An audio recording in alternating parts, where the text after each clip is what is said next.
সুন্দর হবে বেতনটা তত আমার, ঠিক না বেঠে? কাজটা যত কোয়ালিটিপূর্ণ হবে বেতনটা আমার ততই বাড়বে। ও বন্ধু, দুনিয়ার নোকসানিও দিয়া, দুনিয়ার কর্ম দিয়া তো তুমি কে বোঝো না।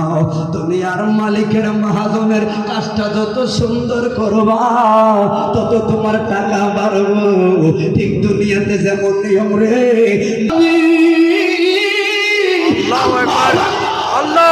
নামাজটা যত সুন্দরভাবে করবি তত সুন্দরভাবে পরিপূর্ণ হক আদায় হয়ে যাবে।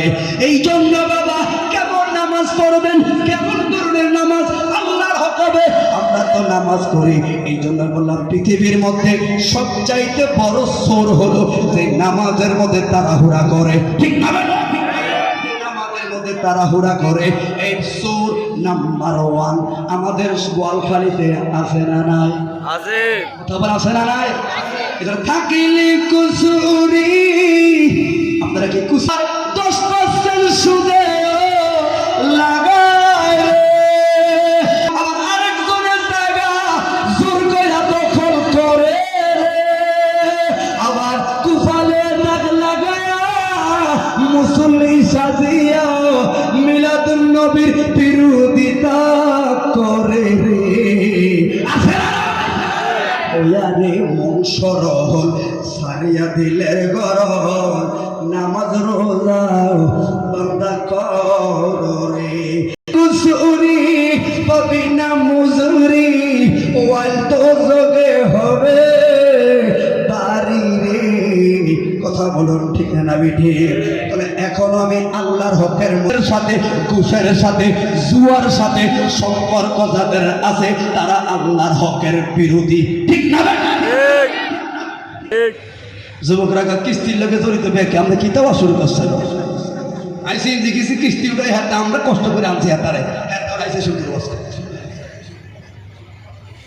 ওনারা কথা বুঝেননি? আপনি সুদ ঘুষের ওয়াজ করবেন, সকালবেলা ইব্রাহিম রাজাকে বোঝে না মাহফিলটা কেমন হয়েছে, লোকে তো সবাইকে মাহফিলটা ভালো হয়েছে, যারা কি করবো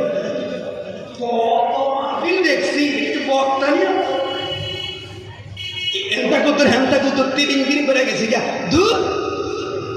তো ইব্রাহিম কি হয়েছে না, সবাই তো মাহফিল সুন্দর হয়েছে, আমি কোন কি দূর, এতে টাকাও দেয় না, আরো কি মস্কারি করলো। তো মাহফিল কমিটি ফোলাফার কিরে এতে আবার এই কথা গুলো বেকে মাহফিল ভালো হয়েছে, এত খারাপ কারণ নাকি? ফোলাফাইনে ফেসবুক ইউটিউবে আবার ওয়াজটা বার করছে, ওয়াজটা বার করে 30 মিনিট 40 মিনিট পরে যায় দেয় ওই যে হুজুরে সুদ কুশলে যা জ্বালাতে মারছে আমার সেটাতে চলছে, কারণ হাতে এটা লোকে জড়িত, ঠিক না? যে দেখবেন বলবেন সুন্দর হয় না, মনে করবেন এইটার ভিতরে সুদের কাজ কারবার, কুশের কাজ কারবার, তুমি খাও তোমার ব্যাপার, মনে রাখবা জাহান্নাম থেকে বাঁচানোর জন্য দাওয়াত দিয়ে বক্তা, বক্তার কামড়ে পড়ে দেওয়া, আমল করার দায়িত্ব তোমার। যেটা হারাম এটা হারাম করা লাগবে, যেটা হারাম এটাকে হারাম করা লাগবে। সুদ হারাম, ঘুষ হারাম, জেনা হারাম, আল্লাহর হক হারাম, সন্ত্রাসী তারা এগুলোর সাথে জড়িত থাকতে পারে না, মাফে দোকানদার কম দিতে পারে না। হাত ধরে বলুন ঠিক না? প্যাসেঞ্জারের ভাড়া 150 টাকা তুই 300 টাকা রাখলি চাপ দিয়া লাভ হইতো না। আপনারা কি বুঝতে পারছেন আমার কথা?